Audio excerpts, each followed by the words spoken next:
অবিলম্বে এই মনোনয়ন যে খসড়া মনোনয়ন এটা বাতিল করতে হবে এবং জনগণ যাকে চায় তাকে আপনারা নমিনেশন দেন। ইনশাল্লাহ ধানের শীষের এই ব্যক্তি ছাড়া যে কোনো লোক ধানের শীষে ক্যান্ডিডেট নিয়ে আসবে, তার পক্ষে খালেদা জিয়ার ক্যান্ডিডেট, তারেক রহমানের ক্যান্ডিডেট, আমরা তার পক্ষে কাজ করব। তাকেই জিতিয়ে বিজয় করার জন্য আমরা সবাই ওয়াদাবদ্ধ।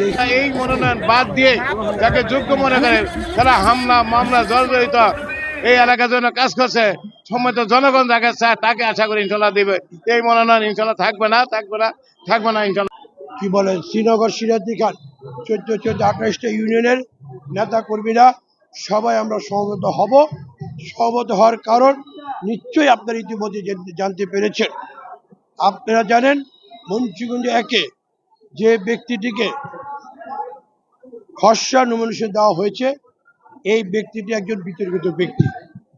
আর ভাই, জুলাই আগস্টে ফেসিবাদ শেখ হাসিনার সাথে যার মামলা রয়েছে, মিরপুরে ও মুন্সিগঞ্জে গণহত্যা মামলা রয়েছে, সে মামলায় সে গত 5ই আগস্টের পূর্বে 4 তারিখ রাত্রিবেলা ডিবি তাকে গ্রেপ্তার করা হয়েছে। সে এখন কি বলে কাশিমপুর কারাগারে হাই সিকিউরিটি জেলে বন্দী আছে। তারই ছোট ভাই, আপন ছোট ভাই, এবং শুধু ছোট ভাই না, তারা ব্যবসা একসাথেই করে। তাদের আল মুসলিম একটা গ্রুপ আছে, সেই গ্রুপে তাদের কর্ণধার। হয়তো বা বলতে পারে ভাই তো বিভিন্ন এক ভাই আওয়ামী লীগ করে, এক ভাই বিএনপি করে, কিন্তু সেটা কোনো অন্যরকম জিনিস। তারা একই পরিবারে একই ব্যবসা বাণিজ্য করে, একসাথে ব্যবসা পরিচালনা করে তারা। সেই জন্য, এবং তাদের নামে অনেক রিপোর্ট রয়েছে অর্থ এলাকার, টেন্ডারবাজি, জমি দখল থেকে শুরু করে সব কিছু। সেই জন্য এই অর্থ এলাকার আমাদের নেতা কর্মীরা সবাই বিক্ষুব্ধ। সেই জন্য আজকে আমরা এখানে সমবেত হয়েছিলাম। আমরা এখানে নিয়মতান্ত্রিকভাবে শান্তি শৃঙ্খলাভাবে আমাদের আজকের একটি সভা ছিল। এই সভা থেকে আমরা আমাদের হাইকমান্ডকে, আমাদের নীতি নির্ধারককে আমরা আমাদের বক্তব্য স্পষ্ট জানিয়ে দিয়েছি। অবিলম্বে এই মনোনয়ন যে খসড়া মনোনয়ন এটা বাতিল করতে হবে এবং জনগণ যাকে চায় তাকে আপনারা নমিনেশন দেন। ইনশাল্লাহ ধানের শীষের এই ব্যক্তি ছাড়া যে কোনো লোক ধানের শীষে ক্যান্ডিডেট নিয়ে আসবে, তার পক্ষে খালেদা জিয়ার ক্যান্ডিডেট, তারেক রহমানের ক্যান্ডিডেট, আমরা তার পক্ষে কাজ করব। তাকেই জিতিয়ে বিজয় করার জন্য আমরা সবাই ওয়াদাবদ্ধ। এখানে আমি ডান দিকে দেখেছেন আলহাজ মমিন আলী সাহেব, উনি অত্যন্ত ত্যাগী নেতা। উনি এখানে নির্বাচিত চেয়ারম্যান ছিলেন, নির্বাচিত প্রেসিডেন্ট ছিলেন, থানা সভাপতি। আমাদের তাজুল ইসলাম এখানকার লোকাল চেয়ারম্যান। এখানে দেলোয়ার হোসেন সাবেক সাধারণ সম্পাদক, আওলাদ হোসেন উজ্জ্বল, সে এই মুন্সিগঞ্জ জেলার সভাপতি, ছাত্রদলের সভাপতি, স্বেচ্ছাসেবক সেক্রেটারি। সবাই আমরা এখানে যারা আছে সবাই ত্যাগী নেতা, সবাই বিএনপির রাজনীতিতে কম বেশি অবদান সবাই আছে।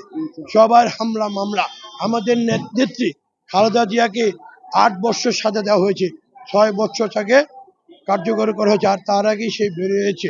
আমাদের ভারপ্রাপ্ত চেয়ারম্যান জনাব তারেক রহমানকে বাংলাদেশ থেকে নির্বাসনে পাঠানো হয়েছে। পার্টির মহাসচিব মির্জা আলমগীর সাহেবকে 2 শতকের মামলা, রুহুল কবির রিজভী সাহেবের মামলা, সালাউদ্দিন বাড়ির মামলা, এমনি করে হামলা মামলা দিয়ে আমাদেরকে দূরের সরে রাখতে পারিনি ফেসিবাদরা। আমাদের নামে 3 শতকের মামলা, বারবার কারণ আমাদেরকে সাজা হয়েছে। এরপরও আমরা কিন্তু পিছপা হইনি, আমরা ফেসিবাদের বিরুদ্ধে আন্দোলন সংগ্রাম করেছি। সেই জন্যই আজকে এখানে যারা উপস্থিত সবাই ত্যাগী নেতা, সবারই একটি বক্তব্য যে একজন ত্যাগী নেতাকে দেওয়া হোক, যার অবদান অর্থ এলাকায় আছে, এবং সবাই তার পক্ষে ধানের শীষের পক্ষে কাজ করবে। এটাই আমাদের সবাই করছি আমরা 30,000 লোকের সমাবেশ। আশা করি ইনশাল্লাহ আমাদের মাননীয় ভারপ্রাপ্ত চেয়ারম্যান তারেক রহমান সাহেব অতি বিলম্বে ইনশাল্লাহ এই মনোনয়ন বাদ দিয়ে যাকে যোগ্য মনে করে তারা হামলা মামলা জর্জরিত এই এলাকার জন্য কাজ করছে, সম্মত জনগণ যাকে চায় তাকে আশা করি ইনশাল্লাহ দিবে।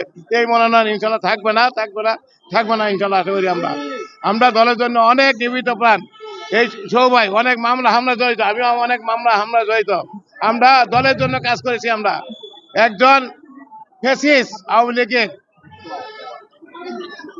লোক দোষর তাকে মনোনয়ন দিয়েছে। এই জন্য আজকে আপনারা দেখছেন এই সমাবেশের মধ্যে হাজার হাজার নেতা কর্মীরা যারা আছিলেন তারা কিন্তু এই আব্দুল্লাহর বিরুদ্ধে তারা কথাবার্তা বলছে, তারা এই নমিনেশন চায় না, চায় না, চায় না। মুন্সিগঞ্জ 1 আসনে মাটি ধানের শীষের ঘাঁটি, এই ঘাঁটিকে শক্ত করতে হলে, আরো শক্তিশালী হয়ে গেলে এই মনোনয়ন ইনশাল্লাহ পরিবর্তন হবে। ইনশাল্লাহ আপনারা দোয়া করবেন। সকল জনগণ একসাথে আছে, আমরা ইনশাল্লাহ থাকবো। মুন্সিগঞ্জের মাটিকে ধানের শীষে আবার নতুন করে বিপুল ভোটের ব্যবধানে যদি এই মনোনয়ন পরিবর্তন করে ইনশাল্লাহ আমাদের